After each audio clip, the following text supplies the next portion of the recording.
Space Race 2.0. USA versus China versus private companies. We're no longer in a two-player sprint. Governments, militaries, national prestige projects, and a rush of private companies are racing for lunar resources, orbital infrastructure, and dominance in satellite networks. In this episode, we'll map who's winning, why it matters, and what could go wrong. Who are the competitors? The United States, civil plus military plus contractors. The U.S. still plays both coach and player. NASA's Artemis campaign is intended to return humans to the moon and build a long-term presence, using SLS Orion commercial lunar landers and the Gateway as part of a broader coalition of partners. China. National program, centralized strategy. China has a tightly integrated state-driven approach, rapid iterative robotic missions, a human spaceflight program, and clear plans for the lunar South Pole and research infrastructure. Private companies, the new engines. Visual. SpaceX Starship lifts, Rocket Lab Electron, Blue Origin New Glenn Render, Relativity 3D Printing Factory. VO. And then there are the private players. Companies that build rockets, run websites in orbit, and even plan commercial lunar services. These firms have dramatically reshaped costs, cadence, and commercial incentives. On-screen caption, industry-size snapshot. Private space ecosystem valued in the hundreds of billions, projected to grow substantially by 2035. Capabilities and timelines, launch cadence and cost. Visual. Graph comparing launch price per kg and launch cadence, animated bars. VO. Lower launch costs and reusability, driven by companies such as SpaceX, are the single most disruptive factor.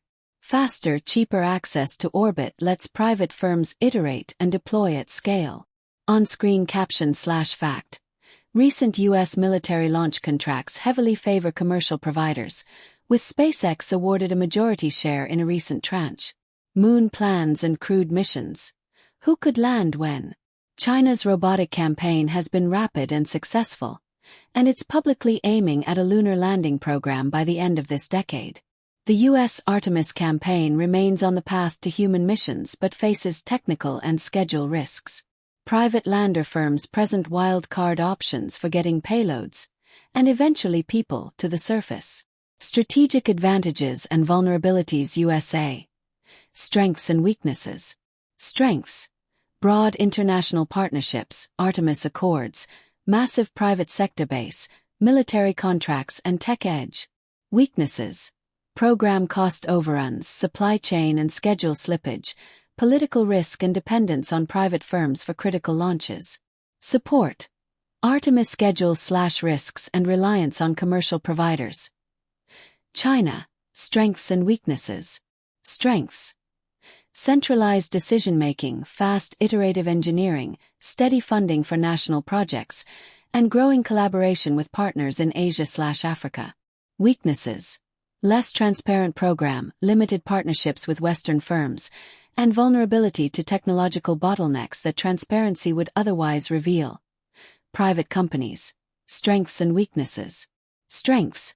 Speed, cost innovation, reusability, 3D printing, new business models, satellite internet, direct-to-phone, orbital services. Weaknesses. Commercial risk, regulatory uncertainty, reliance on investor capital, and potential mismatch between commercial timelines and national security needs. Support. Private sector's central role in growth projections and commercial contracts. Are we seeing a true race? Is Space Race 2.0 a single sprint with a single winner? Not really. It's a multi-layered competition across different arenas. Scientific prestige, robotics/samples, human presence, crewed landings, commercial infrastructure, constellations, launch services, and military advantage, reconnaissance, resilient communications. Sometimes actors compete directly. Sometimes they leapfrog each other in different niches. Examples. China's steady robotic wins give it momentum in lunar science and possible leverage in near-term presence at the South Pole. SpaceX and commercial firms are changing the economics of orbital networks and heavy lift, enabling capabilities governments once only dreamed of. Risks, ethics, and the future geopolitical risks.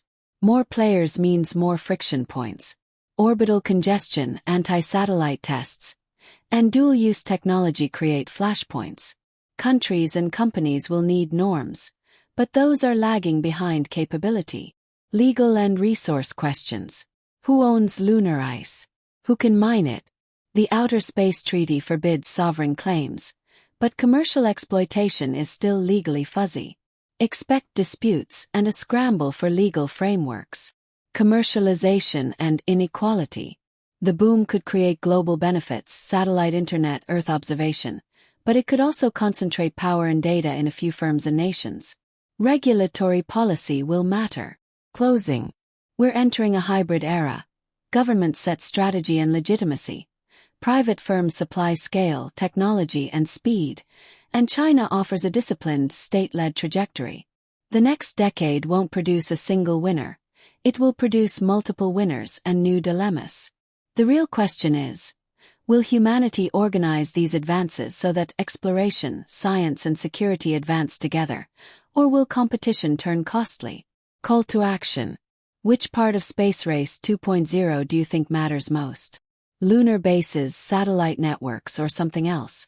If you find this breakdown useful and insightful, please press the hit button and subscribe for more analysis.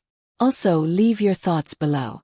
Until next time, keep watching Discovery Learning Hub and thanks for watching.